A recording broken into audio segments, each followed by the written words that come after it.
Welcome to another World of Warcraft Live Developer Q&A. During the last update on Azerite Armor, you mentioned adding another ring with spec-specific traits only. Will items be set up so that the same trait doesn't appear more than once between the two rings? Those will always be different. Would you consider changing the Azerite system to have traits saved spec-based versus item-based? Having one set of 380 shoulders is so frustrating to balance between specs that I avoid other content due to reforging. That is deliberate. Someone who is dedicated fully to a given specialization should have some small advantages over somebody who's seamlessly changing between two specs as the need suits them. Subtlety rogues might shine on single target encounters, Outlaw may do better with cleave and AoE, but in a world where they can seamlessly do both as the need suits them without any loss of efficiency, that is a very difficult advantage to balance against the rest of the game who doesn't have that option available to them. But I think hopefully with the emissary change that we made recently and increased availability overall, people should find themselves with more options for a given slot. How does restricting Azerite trait reforging through exponential gold costs improve gameplay? With the new outer ring in 8.1, it seems like it will severely punish players who play multiple specs.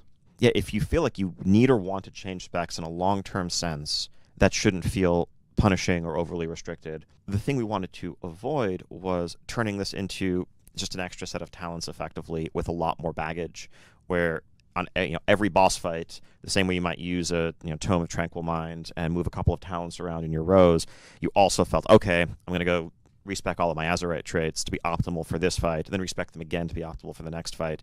We've floated the idea around at certain points about resetting the cost of the Azerite trait reforging if we do large balance passes, or possibly obviously there's a whole bunch of changes coming to traits in Tides of Vengeance. Yes, that's something that we're definitely looking to do.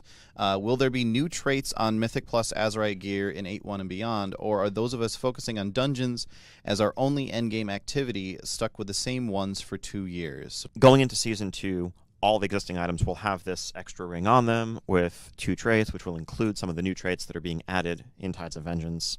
Any plans on changing the way to acquire Azerite gear from Mythic Plus dungeons? The fact you can only get it from the weekly chests at the moment is slightly disappointing and frustrating. The most common suggestion is we'll just let it drop from end-of-run chests. If the end game were just Mythic dungeons, we would do that. Sure. But we're trying to create and balance and maintain a holistic endgame that has multiple playstyles, multiple progression paths, and to keep those balanced against one another. That said, the current system is not great. What's the deal with traits that require third-party sites like Wowhead to explain what they actually do? Resetting traits can quickly reach insane gold costs, so testing on your own is not a good option. Yeah, we're going to fix those in the next patch. Will you be retiring any of the older traits in 8.1?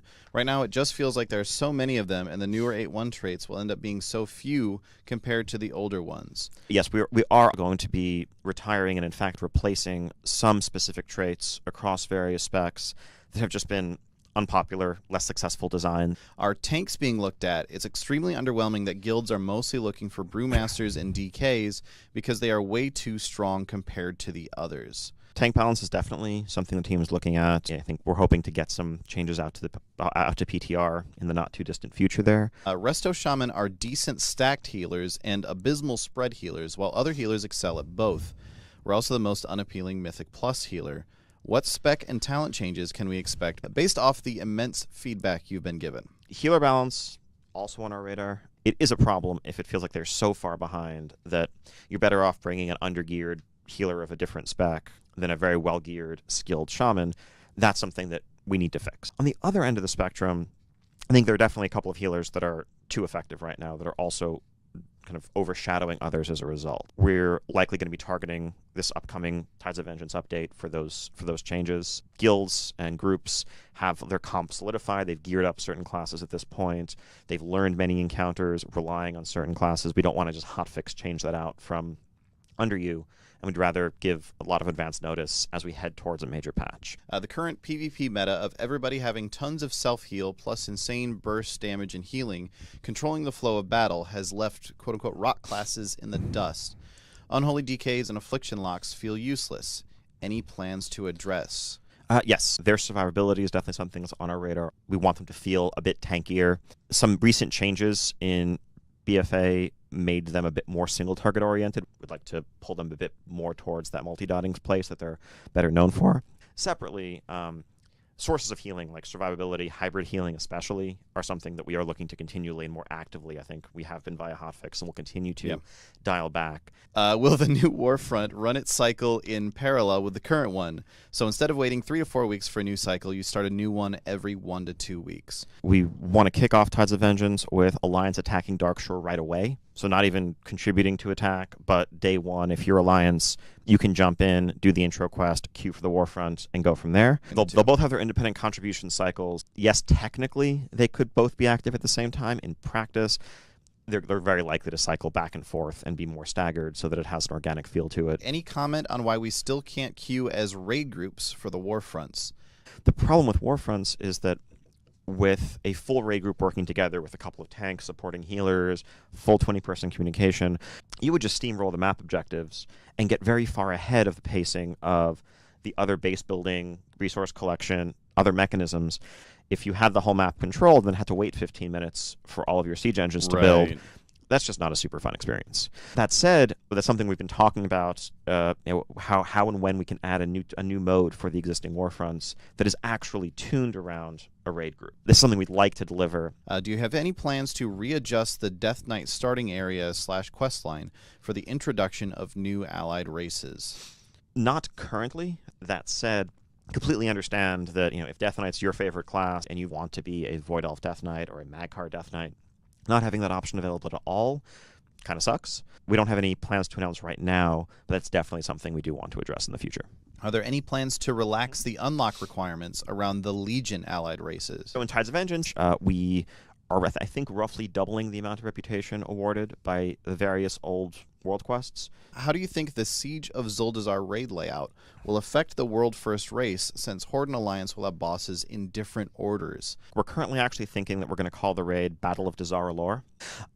Raid layout, so the current thinking is actually the 9 bosses that exist may actually be faced in the same order between the two factions.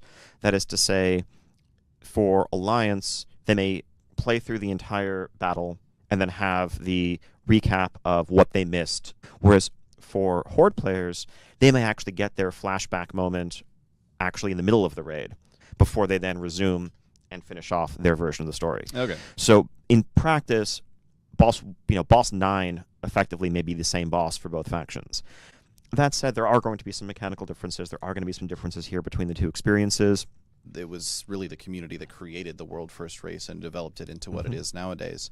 So it's kind of up to the community to decide how to treat the world first. Raid trinkets in Uldir have been terrible in comparison to other trinkets outside of the raid with no changes. Can we expect better tuning in 8.1, or do we need to keep hoping for higher Titanforge trinkets from Mythic Plus or World Quests? Yes, hopefully we can expect better tuning. Raiding has lost its uniqueness with the removal of tier sets, endgame weapons, and trinkets also coming from Mythic Plus, etc.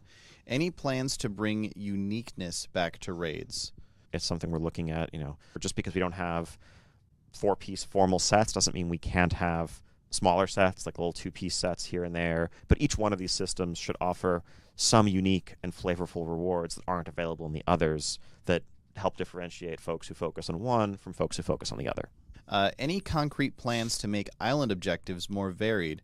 Current structure is just AoE and mine your way to the finish. We're looking to add a lot more unique objectives and events that you can come across on those islands. So, one example of a new thing in Tides of Vengeance is extraction points, where you can take that point over and set up an Azerite extractor for your faction that will actually give you a steady trickle of Azerite for the duration of the map. However, the other faction's forces can come in and capture that and convert it to their side. And that's just one example of several. But I think we've all probably seen that giant Azerite golem surrounded by, lucrative stalagmites more times than we care to. And we'd like to, significantly reduce that. And part of that is just increasing overall variety.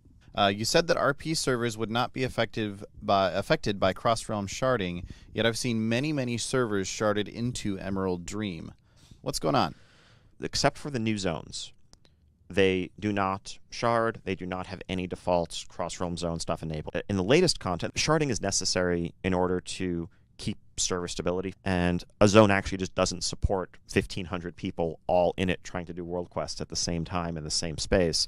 Normally, our starting logic tries to keep people from the same server together and only mixes in other servers if needed because the shards are underpopulated. War mode discards that and focuses on trying to maintain faction balance above everything else. There's a lot of just cross-server groups and pre-made group finder. If someone joins a war mode group, it's going to be people from any different server that happen to see that group and signed up, running around, and that's just player construct, not something on our end. You hinted at a change to the group finder for Mythic Plus, such as being able to search by key level.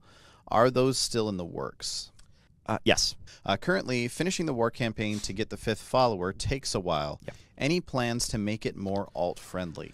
So there's a few aspects to this. On the war campaign side, we're actually adding significant amounts of rep to those war campaign chapters, Right. so that just finishing one will, catapult you pretty close to being able to unlock the next. Especially since we're adding new war campaign chapters, to the story in Tides of Vengeance. Horde and Alliance assaults coming to the shores of Kultiris and Zandalar. There's going to be new ways to level alts outside of the usual questing route. We've recently improved Island Expedition experience. We're currently working on making a BOA book that lets your max level characters learn all the flight paths that you've unlocked in your other characters. We're definitely looking to do more to improve the alt experience overall. And so we will see you at BlizzCon, where we're going to have a whole lot more to talk about and some exciting news about what's in store for Battle for Azeroth and, of course, WoW Classic. And we'll see you next time.